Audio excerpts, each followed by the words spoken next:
मामले दर्ज? देखिए, जिला पुलिस ने एनडीपीएस एक्ट के तहत हम लगातार प्रभावी और सख्त कार्रवाई सुनिश्चित कर रहे हैं। हमारा मुख्य उद्देश्य ये है कि जो लार्ज स्केल पे ड्रग की स्मगलिंग कर रहे हैं, उनके तहत कड़ी कार्रवाई की जाए और उन्होंने इस ड्रग की स्मगलिंग से जो अवैध रूप से प्रॉपर्टीज अर्जित की है, उनके खिलाफ भी कार्रवाई की जाए। इसी क्रम में हमने केहर सिंह, जो कि मुख्य रूप से कुरुक्षेत्र जिले के धनतोड़ी गांव का रहने वाला है, उसके विरुद्ध ये कार्रवाई की है। अभी पिछले ही महीने इसी व्यक्ति के विरुद्ध हमने कुल मिलाकर के 1.5 करोड़ की संपत्ति फ्रीज की थी, जिसको कॉम्पिटेंट अथॉरिटी नई दिल्ली ने भी उस आदेश को कंफर्म कर दिया था। इसके बाद में हमने उसी केस की फाइनेंशियल पॉइंट ऑफ व्यू से इन्वेस्टिगेशन को आगे बढ़ाया और ये पाया गया कि कुरुक्षेत्र, यमुनानगर इत्यादि जगह पर उसने और भी प्रॉपर्टीज अर्जित कर रखी है। केहर सिंह में इसका परिवार 98 से ही लगातार एनडीपीएस के केसेस में इन्वॉल्व रहे हैं। इसको 2012 में एक केस में 18 साल की सजा भी सुनाई गई थी। बाद में माननीय उच्च न्यायालय से सजा इसकी सस्पेंड की गई थी और वो मामला अभी हाईकोर्ट में ही विचाराधीन है। लेकिन हाईकोर्ट ने जब इसको वहाँ से सेंटेंस सस्पेंड की थी, तब यह भी आदेशित किया था कि यदि इन फ्यूचर किसी प्रकार के इस ड्रग्स के केसेस में इन्वॉल्व होता है तो कोर्ट के द्वारा उसकी बेल भी खारिज कर दी जाएगी। 2020 में इसके खिलाफ इंद्री थाना में एनडीपीएस एक्ट का एक और मामला दर्ज हुआ। उसमें भी कॉमर्शियल क्वांटिटी की ड्रग्स सीज की गई थी। वो केहर सिंह अभी भी उसी मामले में जेल में बंद है और मामला विचाराधीन कोर्ट चल रहा है।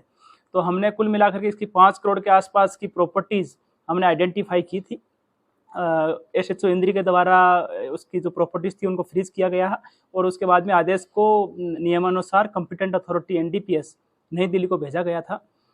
उनके द्वारा, पुलिस के द्वारा जो भी जांच करके जो आदेश निकाला गया था, उस आदेश को सही माना गया है और उस आदेश को कंफर्म कर दिया गया है। इसमें कुल मिलाकर के 16 प्रॉपर्टीज फ्रीज की गई है, जिसमें 3 घर, एक कार, एक ट्रैक्टर और जमीन है जिसमें 7 एकड़ के लगभग से ज़्यादा जमीन है। कुल मिलाकर के इनकी सभी की प्रॉपर्टीज की वैल्यू लगभग 7 करोड़ के आसपास, 5 करोड़ के आसपास है।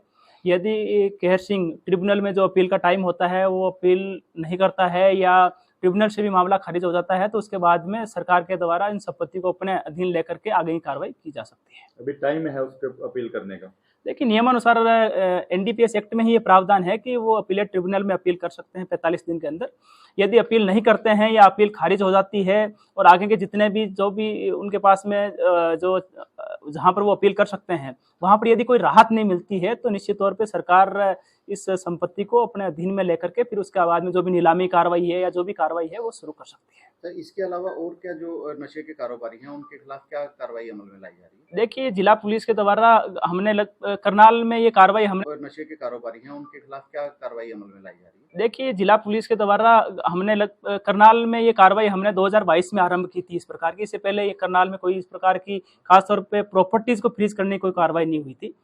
तो इसी संबंध में हमने ये 5वीं कार्रवाई की है और अब तक 15 करोड़ के आसपास की संपत्ति हमने आइडेंटिफाई करके उसको फ्रीज किया है और जिसको कॉम्पिटेंट अथॉरिटी नई दिल्ली ने भी सही माना है। तो निश्चित तौर पे कि जिला पुलिस की एक बड़ी कार्रवाई है।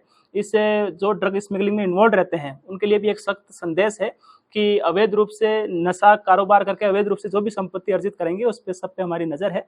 तो इसलिए जो वैध काम है उनमें अपना समय लगाएं और अपनी पूंजी लगाएं और ताकि हमारे युवाओं का और हमारे समाज का भविष्य है वो भी बर्बाद होने से बचे।